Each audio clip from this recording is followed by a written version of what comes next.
자, 그러면 첫 번째 진리표를 활용한 타당성 파악부터 진행하도록 하겠습니다. 자, 여러분들이 이제 저희가 진리표라고 얘기하는 것은요. 제가 명제에 대해서 하나를 정의를 아까 했었죠. 명제는 참 또는 거짓.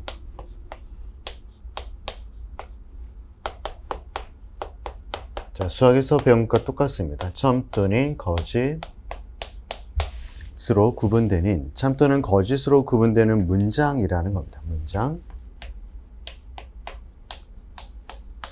자, 이 얘기는 결국 명제 하나가 있을 때 이 하나의 명제에는 두 가지의 가능성이 이렇게 내포가 되어 있는 거죠. 참 또는 거짓 둘 중 하나가 된다는 겁니다. 근데 이 참 또는 거짓을 저희가 이제 논리학에서는 좀 더 편하게 사용하기 위해서 참을 true라고 해서 true t로 표시하고요.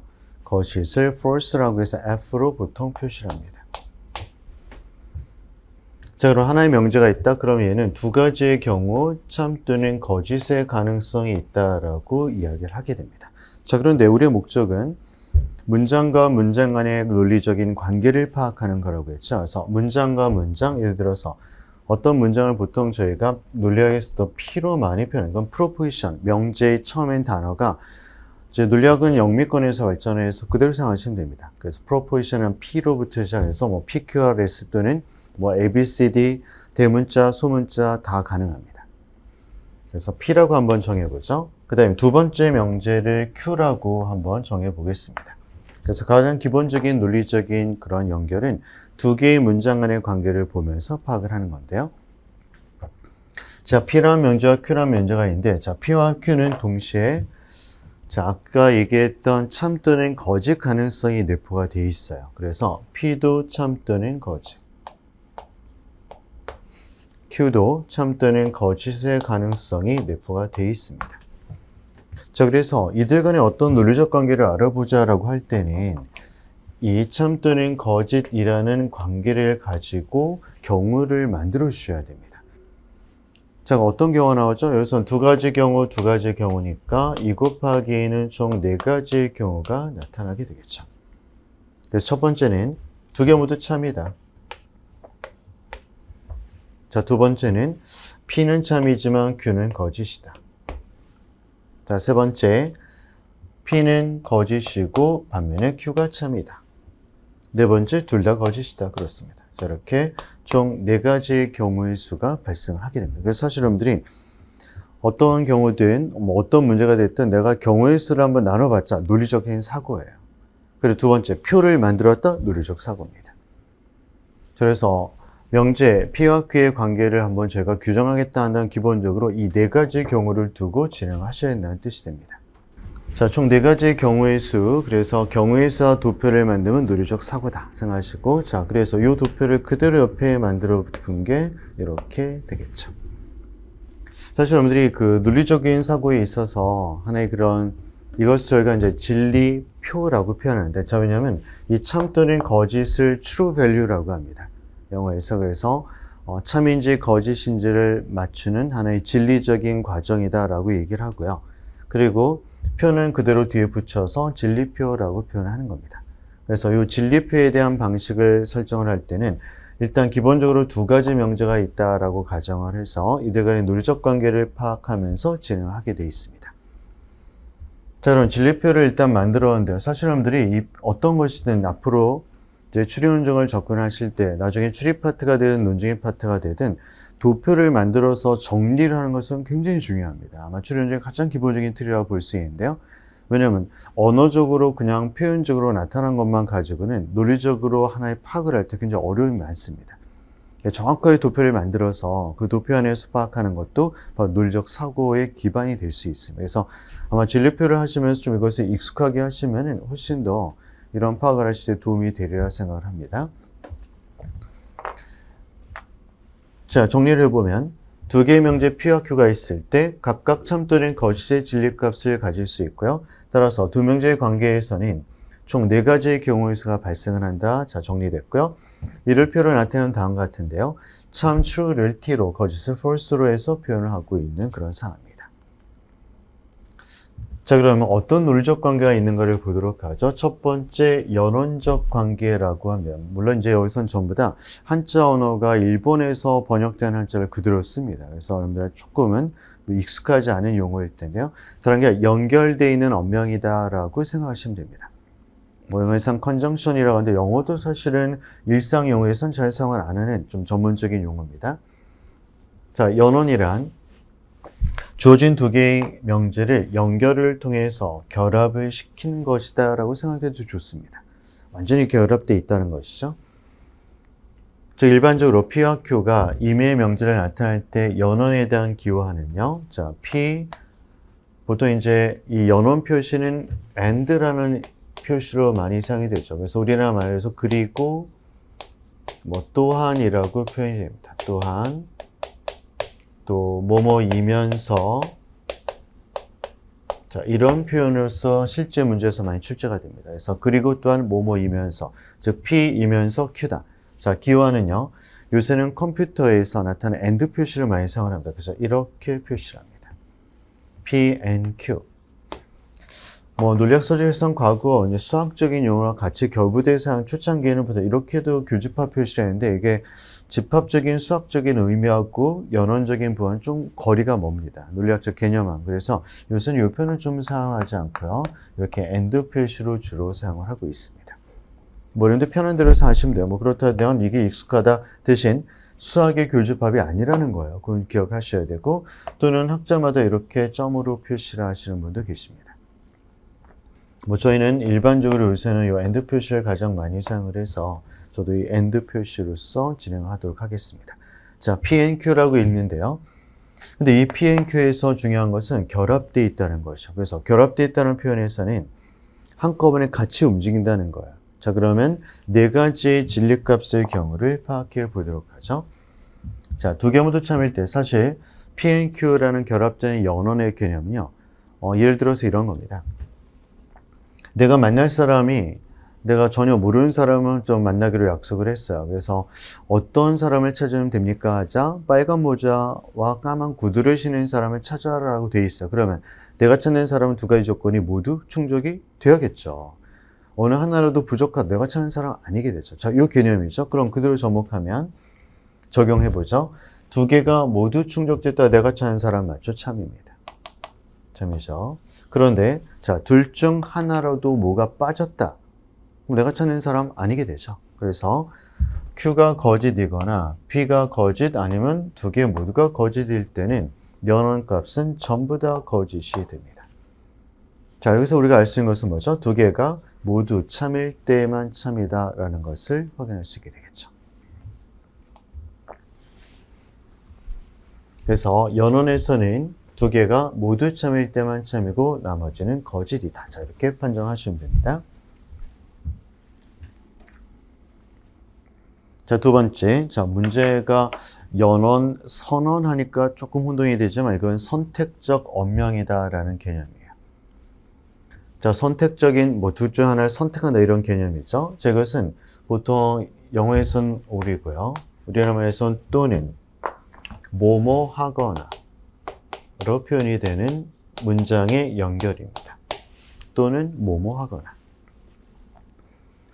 선언에서는 그 요소의 명제 하나하나가 참이거나 또는 두 선언지 모두가 참일 때 참인 경우 선언문은 참이라고 합니다. 자, 예를 들어서 뭐뭐 하거나 자, P이거나 또는 Q다. 자, 이런 말은 보통 논리학적 용어에서는 이 or이라는 표현을 V 표시로 표현합니다.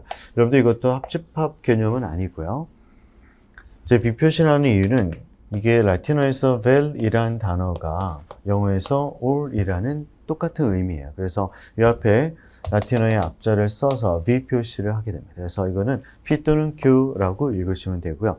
좀 더 엄밀하게 읽으신다면 자, 여기서는 둘 중, 자, 이렇게 한번 적어주시면 좋아요. 둘 중 적어도 하나는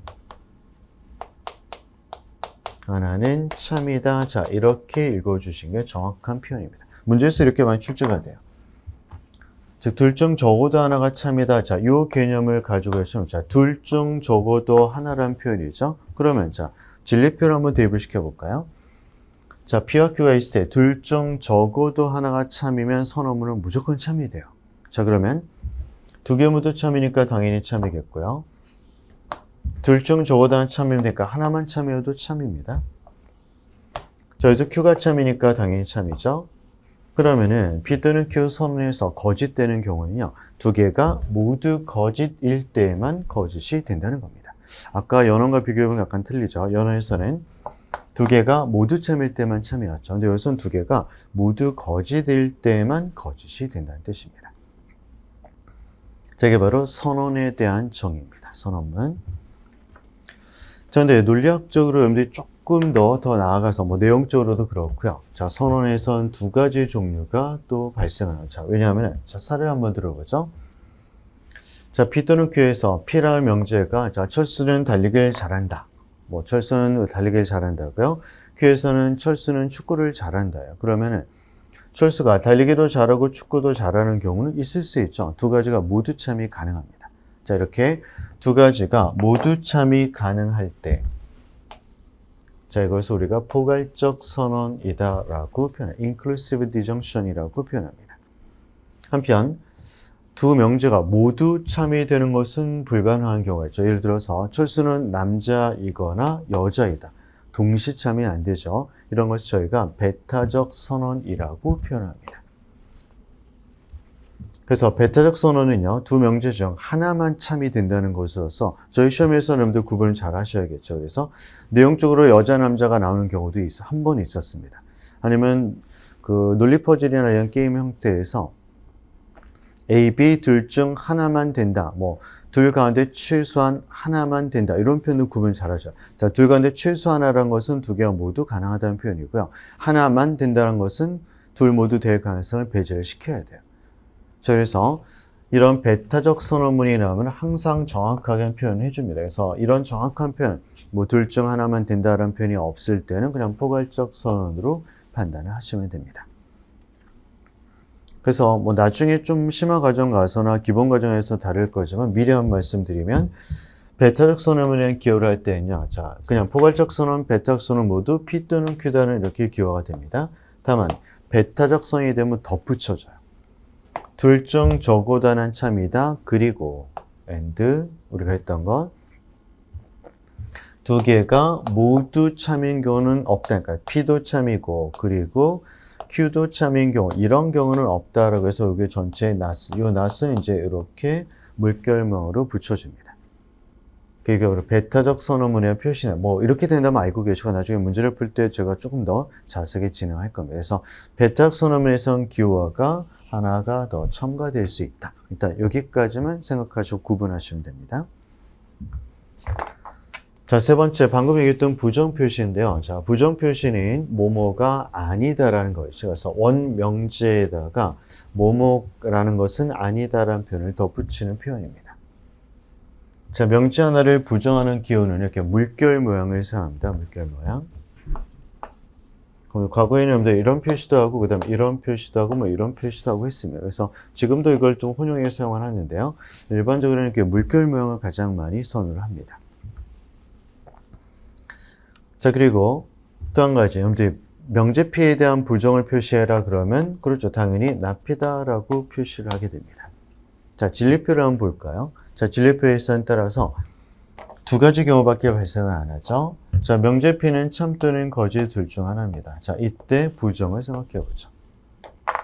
부정은, 자, 부정을 하라는 것은 진리값을 반대로 뒤집으라는 거예요. 따라서 참이면 그렇습니다. 거짓이 되고요. 거짓이면 참으로 바꿔주시면 됩니다. 이게 바로 부정 표시에 해당이 됩니다. 자, 그런데요, 또 한 가지 시험에서도 나오고 일단 기본적 개념을 가지실 때 명제를 부정하라 할 때는요, 명제가 만약에 이렇게 단순히 P 하나다라고 한다면 그럼 이거 하나를 부정하면 되겠죠. 예를 들어서 철수는 운동을 잘한다. 부정해보면 철수는 운동을 잘하지 못한다. 자, 그런데 복합적인 명제, 즉 명제와 명제가 이렇게 결합되는 예를 들어서 철수는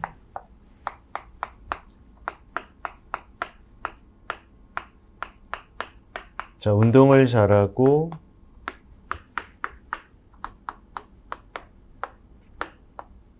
자, 운동을 잘하고 그 다음에 친절하다. 뭐 예를 들어서 자, 이런 문장이 있다고 해보죠. 자, 이 문장을 일단 기화시키면요. 자, 제가 배운 거 한번 확인해 보죠. 자, 철수가 운동을 잘한다를 P로 삼고요. 철수가 친절하다를 Q로 삼은 연결어는 뭐뭐하고 and니까 앞에서 배웠던 이렇게 연원 표시가 됩니다. 자, 이것을 여러분들이 부정을 하세요라고 한다면 보세요. 얘를 부정할 때는 전체를 괄호치고 낫을 해주시는 거예요. 아셨죠?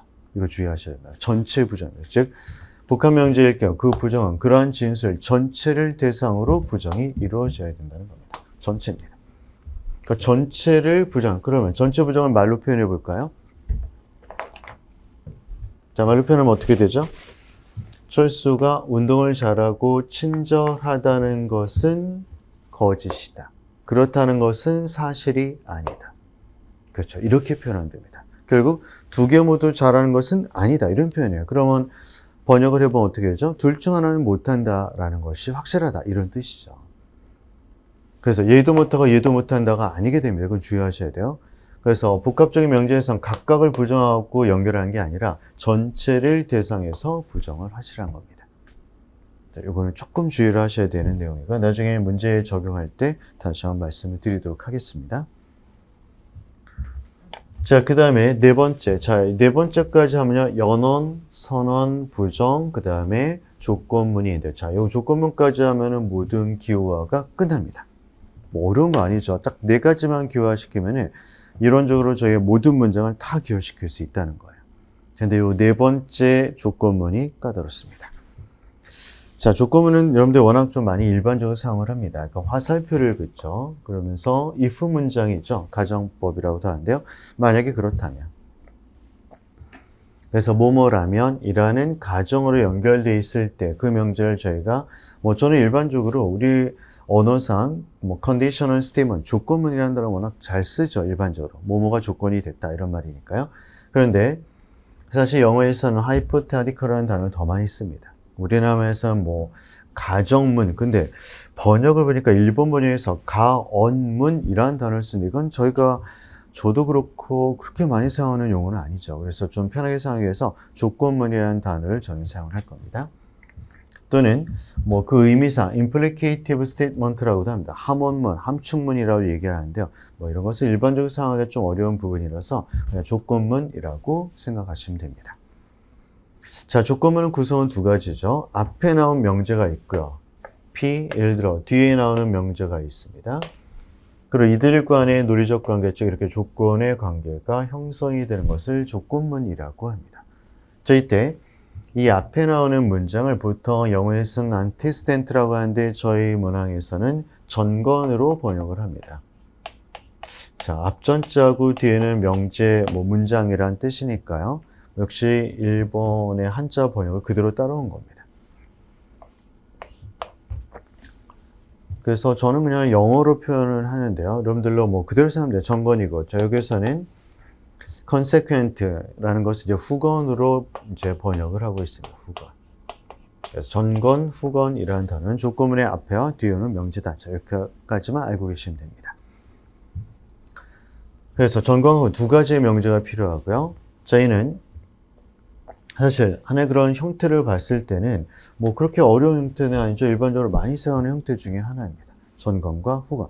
자, 그런데 기호도 뭐 화살표 워낙 많이 사용을 하기 때문에 여러분들이 잘 아시는 내용인데, 자, 문제는 진리표에 대한 이해부터 조금은 어긋나기, 어떤 것에 어긋나냐면 일반적 상식에서 조금씩 어긋나고 있습니다. 자, 이게 이제 우리가 일반적 상식을 해결할 수 없는 문제다라는 것이 여기서부터 시작되는데요. 자, 그래서 이것은 여러분들 논리적인 이해가 필요하다. 전 보통 이렇게 얘기합니다. 논리적인 이해. 그러니까 일반적인 이해가 아니라 논리적인 관점에서 이해를 하셔야 된다라는 뜻입니다. 논리적인 이해. 자, 왜 그러면 한번 살펴보죠. 자, P면 Q다예요. 예를 들어서 네가 열심히 공부한다면 너는 뭐 시험에 합격할 것이다. 자, 그랬어요. 열심히 공부했고 합격을 했으면 그럼 이 조건문은 참이죠. 그렇습니다. 당연히 참이 됩니다. 그런데 열심히 공부했지만 시험 합격을 못했어요. 그럼 이 조건문은 틀렸네요. 거짓입니다. 자, 첫 번째, 두 번째 중은 큰 무리가 없죠. 자, 문제는 요 세 번째, 네 번째입니다. 자, 결론적으로 말씀드리면 세 번째, 네 번째는 모두 참이에요. 즉, 전건이 거짓이면 후건이 참이든 거짓이든 상관하지 않고 무조건 참이 된다는 겁니다. 자, 사례를 들어보면 더 헷갈리죠? 생각해 보세요. 만약 네가 친구가 그랬어요. 네가 외계인이라면 너는 날아다닐 거야. 외계인은 아니죠. 전건이 틀렸죠. 조건이 틀렸습니다.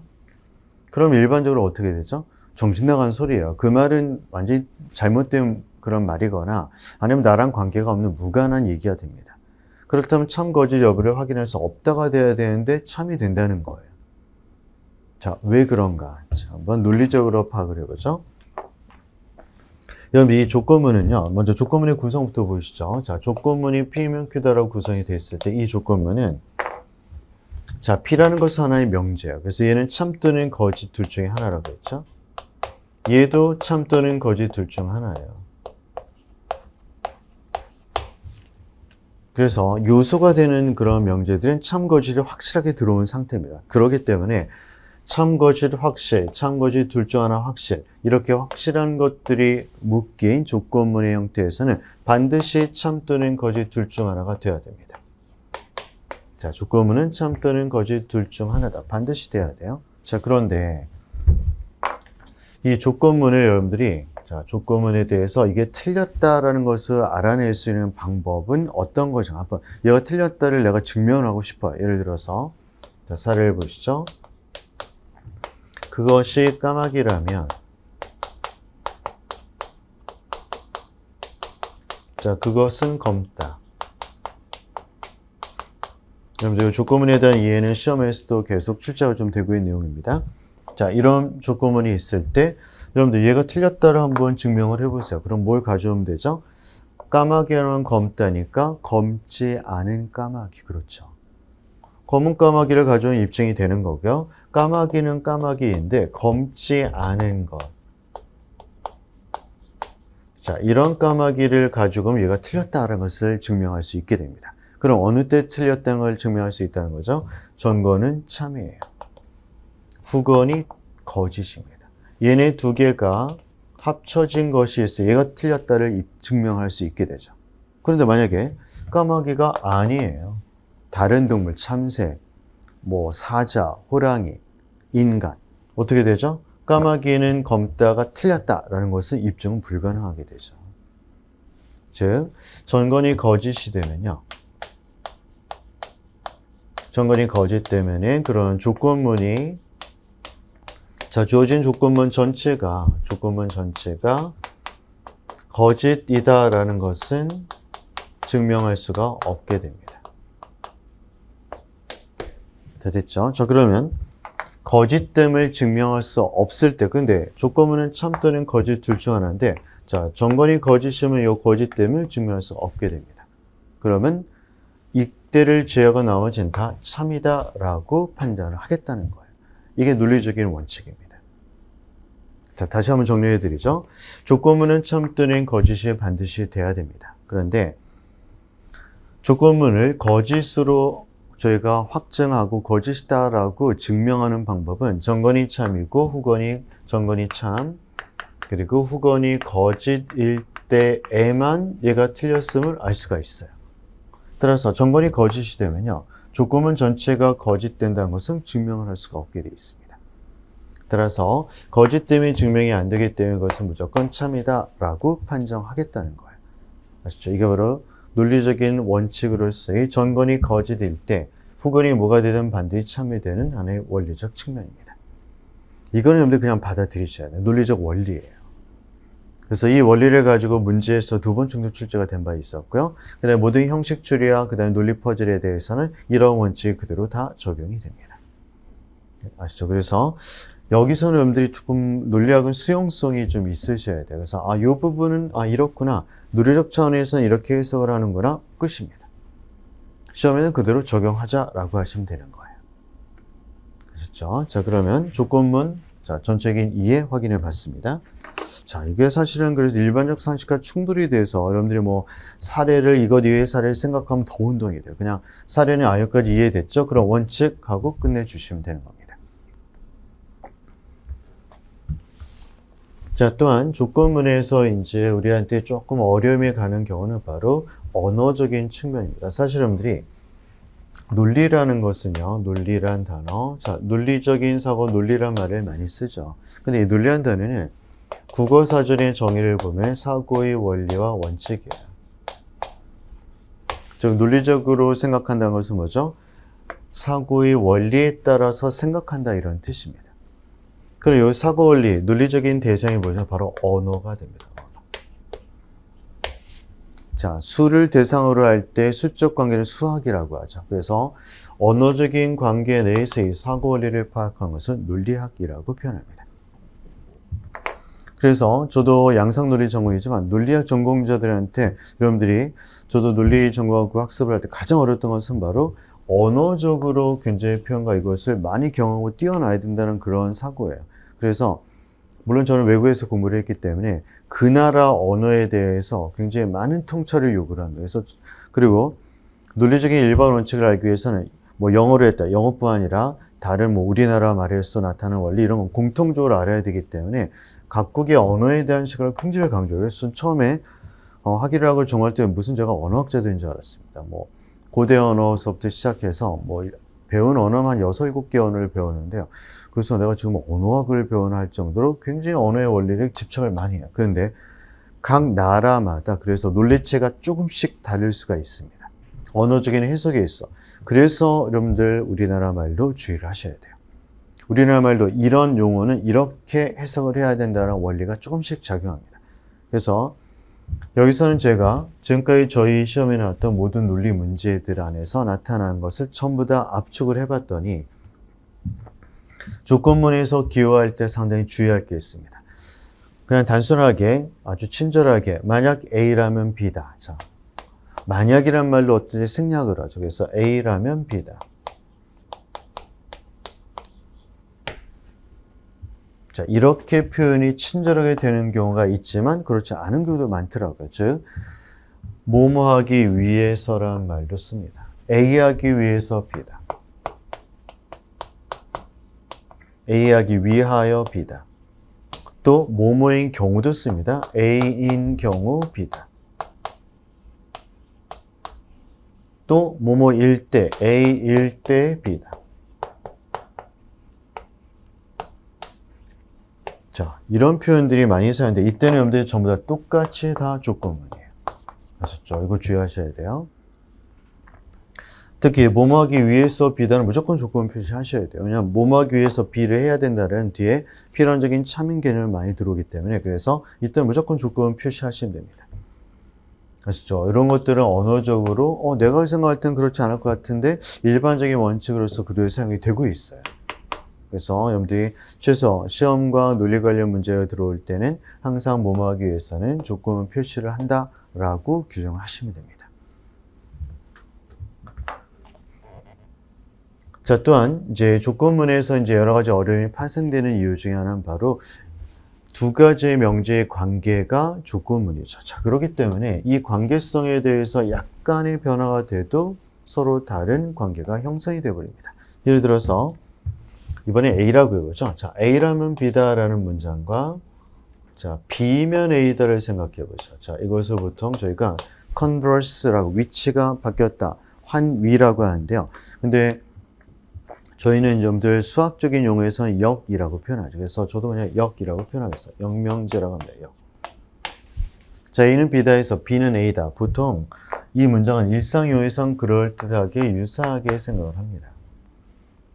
그가 그녀를 진심으로 사랑한다면 결혼할 것이다. 그녀와 결혼한 것으로 보아 결혼했다면 진심으로 사랑하는 것이다. 그렇죠. 거의 유사하게 판단하는데 논리학에서는 아니에요. 상당히 주의하셔야 됩니다. 자, 왜냐하면요. 자, 이것을 왜 이 역관계가 완벽하게 동일 관계 아닌가를 증명하는 방법 진리표가 있습니다. 자, 진리표 만들어 볼까요? 자, A와 B 네 가지 경우 참, 두 개 모두 참, 하나 참, 두 개 모두 거짓. 자, 조건문의 진리표를 그려볼까요? 아까 저희가 했었죠, 조건문.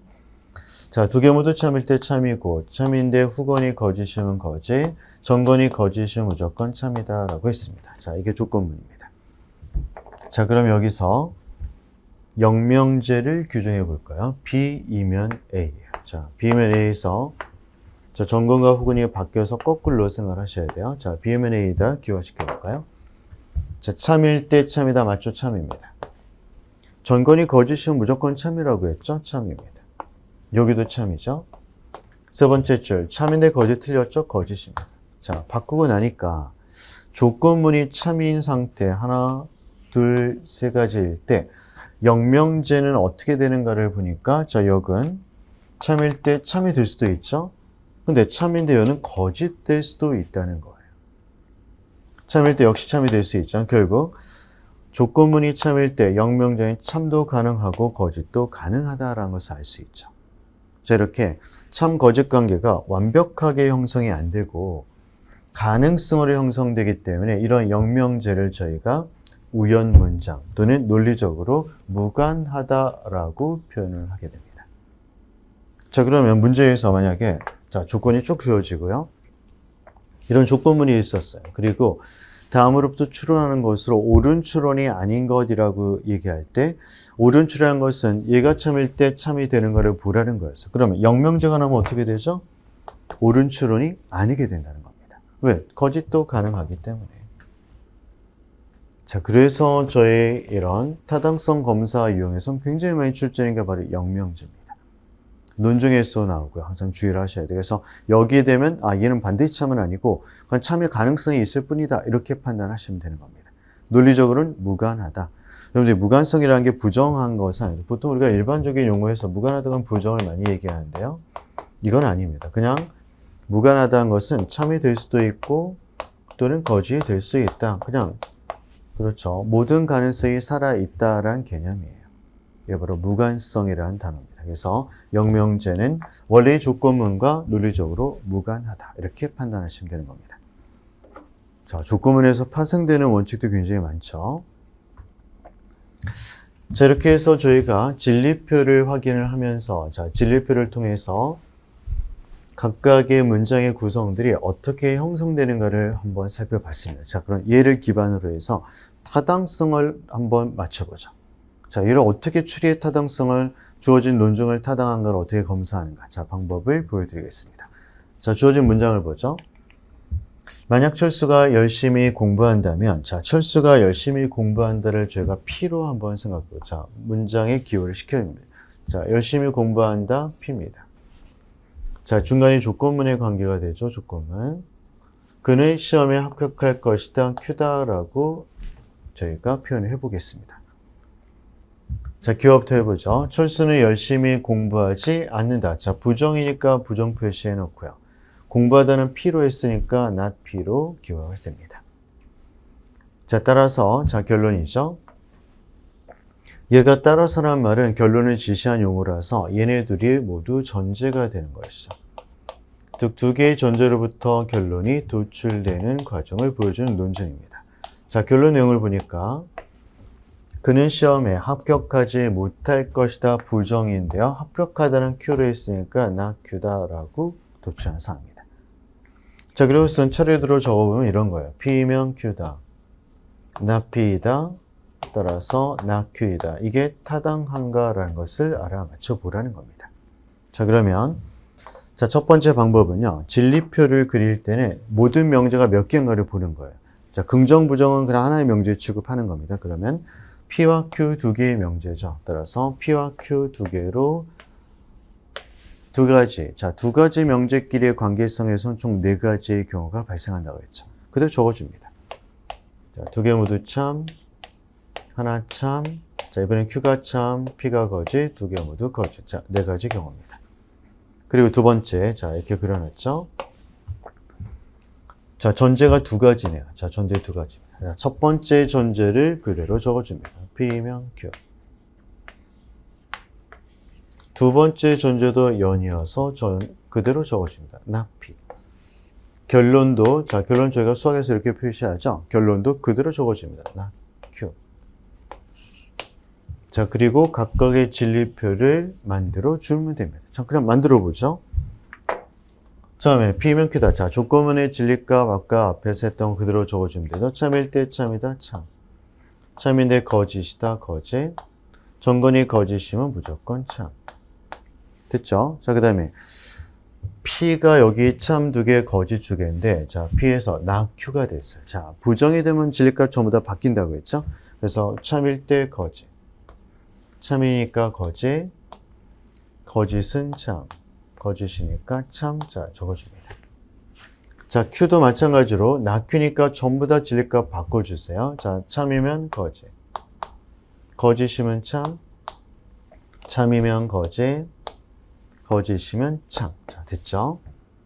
끝났습니다. 자, 그리고 타당성 검사에서, 자, 다시 원칙, 타당 검사 저희가 어떤 정의를 했죠? 전제가 참일 때 결론이 반드시 참이 된다. 전제가 두 가지예요. 그건 두 개가 모두 참일 때 결론도 반드시 참이 되는가를 확인해 보는 것, 이게 바로 타당성 검사라고 했죠. 그대로 대입을 해보죠. 자, 전제가 두 가지였어요. 두 개의 전제. 그러면 전제가 모두 참일 때가 어떤가를, 어떤 때가 모두 참인가를 보시면 돼요. 참, 거짓, 얘는 아니죠. 거짓 두 개 아닙니다. 참 두 개 모두 참 됐고요. 여기 세 번째 줄. 참 두 개 모두 참이죠. 네 번째 줄입니다. 자, 두 개 모두 참이 된 것은 세 번째와 네 번째 줄인데요. 이때 결론이 반드시 참인가를 확인해 볼까요? 자, 세 번째 줄 거짓이네요. 네 번째 줄은 참이고, 즉 반드시 참이 안 됩니다. 거짓이 있기 때문에. 따라서 이 논증은 반드시 참이 안 되기 때문에 타당하지 못하다라고 판정하십니다. 자, 이렇게 타당하지 못하다라는 것은 저희가 보통 invalid라는 단어를 써서 이제 부당하다라고 번역을 합니다. 또 똑같은 말이에요. 타당하지 못하다, 부당하다, 동일한 용어입니다. 자, 이렇게 표현한 겁니다. 자, 이게 바로 타당성에 대한 증명 방식이라고 표현한 겁니다. 아시죠? 그래서 네 가지의 기본 룰을 가지고 어떻게 하면 타당성을 파악하는가? 바로 이렇게 하나씩 진리표를 전부 다 그리고요. 전제가 되는 요소가 모두 참일 때 결론도 반드시 참이 되는가를 확인해 보는 방법. 아시죠? 이게 바로 타당성에 대한 검사 방식이라고 이야기를 하고 있습니다. 사실 여러분들 그래서 기와 네 가지. 자, 한번 여러분들이 리마인드를 시켜보죠. 첫 번째 기와 연언. 그 다음에 두 번째 선언. 세 번째 부정, 네 번째 조건. 그건 기호가 끝나는 거예요. 모든 기호는 이걸로 끝납니다. 그리고 기호할 때 명제는 뭐 소문자, 대문자, A, B, C 모두 생각해도 상관이 없고요. 진리표를 만드는 방법은 각각에 대해서 진리표 우리가 생각해 볼 수 있죠. 연어는 두 개가 모두 참일 때만 참이고요. 선언은 두 개가 모두 거짓일 때만 거짓. 부정은 진리표를 반대로 참이면 거짓, 거짓 참으로 바꿔주는 것. 조건문에서는 첫 번째와 두 번째, 참일 때 참이면 참, 참인데 거짓이면 거짓이지만 전건이 거짓은 무조건 참으로 표현한다. 자, 각각의 요소에 대한 논리적 관계를 파악하고 논리적 관계가 나타난 전제들을 그대로 진리표로 표현합니다. 결론도 똑같이 해서 전제가 참일 때 결론이 반드시 참인가를 확인해 주시면 되는 겁니다. 그래서 굉장히 엄밀한 방식이고요. 이 방식에 따르면은 웬만한 타당성에 대한 바 아주 정확하게 저희가 알 수가 있게 됩니다. 다만 미리 좀 걱정되는 게 있죠. 뭐죠? 명제가 두 개니까 네 가지 경우 가능하죠. 명제가 많으면 많을수록 경우의 수는 더 늘어나죠. 더 복잡하게 될 수 있다. 그렇습니다. 자, 그런 한계가 있지만 그래도 명제 두 개의 관계에 있어서는 명확한 설정과 개념을 파악할 수 있다는 것이 진리표를 만드는 장점 중에 하나가 됩니다. 자, 그러면 그 다음에 여러분들이 문제를 한번 보도록 하겠습니다. 자, 이 예제에서는 타당성 검사가 아니고요. 그냥 관계성을 파악하는 겁니다. 다음 중 동시에 참일 수 없는 줄. 자, 우리가 찾는 것은 동시에 참이 안 되는 것만 찾아주시면 됩니다. 자, 1번 해보죠. 만약 철수의 말이 옳다면, 자, A라고 해보죠. A라면 민혁이는 그날 모임에 가지 않았다. 부정, not B. 철수의 말이 틀렸다. 자, 옳다의 반대니까 not A가 되죠. 부정. 민혁이는 그날 모임에 가지 않았다. not B입니다. 자, 우리가 타당성 검사가 아니에요. 여기서는 동시에 참이 된 것. 즉 1번에서는 자, A이면 not B. 그 다음에 not B다, not A다. 자, 이 세 가지가 모두 동시에 참이 되는가를 확인하시면 되는 겁니다. 그럼 어떻게 확인하죠? 여기서 단순 명제들이 나왔으니까 이를 이렇게 대입을 시켜주시면 되겠죠. 그러면 조건문에 대한 진리표는 필요하네요. 그래서 조건문 진리표. 자, AB, AB라고 하기보다는 여기서 나와 있는 게 AB라고 저가 기호했으니까 P와 Q의 관계로서 생각해 보죠. 자, 조건문의 그런 진리표 관계를 한번 생각해 보시고요. 자, 조건문이 이렇게 진리표 알고 있죠? 자, 여기서 대입을 시켜주면 됩니다. 자, 첫 번째. not 똑같이 not 동일하게 들어온 거죠. 그래서 후건은 참이에요. not A는 전건이 거짓이죠. 자, 전건이 거짓 여기 있고 후건이 참의 세 번째 줄이네요. 이때 조건문은 참이 되죠. 따라서 동시참이 가능합니다. 자, 처음에 조금 헷갈리죠? 그 다음 두 번 계속 연달아 하시다 보면 바로 확인됩니다. 2번을 보죠. 만약 철수의 말이 옳다면 민혁이는 그날의 모임에 가지 않았다. 자, 2번도 첫 번째 명제와 똑같습니다. 자, 이렇게 들어갔고요. 그 다음에 철수의 말이 옳은 것으로 드러났다. A죠. 민혁이는 그날의 모임에 갔다니까 B가 됩니다. 자, 얘네 셋이 동시참이 되는가를 보는 거예요. 자, A는 똑같이 왔죠. 전건이 참이요. 자, 둘 중 하나고 후건이 자, not B를 기준으로 생각하시는 거예요. 자, B가 아니다가 기준에 B가 됐으니까 부정이 된 거죠. 따라서 전건이 참, 후건이 거짓이니까 두 번째 줄인데 이때는 조건문은 거짓이죠. 참이 될 수가 없게 됩니다. 그래서 2번이 동시참이 될 수 없다. 답은 2번이 답이 됩니다. 자, 하는 방법 아셨죠? 3번도 맞아보죠. 만약 철수의 말이 옳다면 민혁이는 그날 모임에 가지 않아. 똑같습니다. 자, 민혁이는 그날 모임에 갔다. B입니다. 철수의 말이 틀렸다. not A입니다. 자, 역시 마찬가지로 세 개 모두 참인가를 보죠. 자, 우선 B, 자, 후건 거짓이고요. A니까 전건도 거짓이네요. 전건, 후건이 모두 거짓. 네 번째 줄 조건문은 참이죠. 동시에 참이 가능합니다. 그 다음에 4번. 철수의 말이 옳다면 민혁이는 그날 모임에 가지 않았다. 자, 똑같고요. 자, 민혁이는 그날 모임에 가지 않았다. not B이다. 철수의 말이 옳다. A다. 자, 이게 참이면요. 다 똑같네요. 동일하니까 모두 참이다. 첫 번째 줄 조건문 참이 되죠. 네, 동시참이 가능합니다. 자, 5번은 철수의 말이 옳지 않거나, 자, not A이거나, 자, 5번이죠. 민혁이는 그날 모임에 가지 않았다. not B다. 자, 선언문입니다. 철수의 말이 옳다. A다. 민혁이는 그날 모임에 가지 않았다. 자, 여기서 선언문 개념이가 모두 참인가를 보는 건데요. 선언문에서는 뭐라고 했죠? 둘 중 적어도 하나가 성립하면 됩니다. 자, 커다랗게 뭉텅이로 보세요. not A가 성립하고 not B가 둘 중 하나 성립하면 얘는 참이에요. 여기 보니까 A는 성립하지 않지만 B는 성립하다가 그대로 들어왔죠. 둘 중 적어도 하나가 참이니까 선언문은 참이 되죠. 동시참이 가능합니다. 그래서 이 문제는 타당성 검사가 아니라 진리값과의 서로의 관계를, 특히 조건문과 선언문의 관계를 보면서 동시참 여부를 판정하는 기초적인 문제에 해당됩니다. 자, 그래서 예제를 통해서 하나의 진리값의 관계가 어떤 식으로 규정이 되고 또 동시참 여부를 어떻게 판단되는가를 진리표를 사용해서 저희가 판단할 수 있다. 자, 이것을 한번 확인해 봤습니다. 자, 그러면 저희 잠깐 쉬고 계속해서 그 다음 단계로 진행해 보도록 하겠습니다.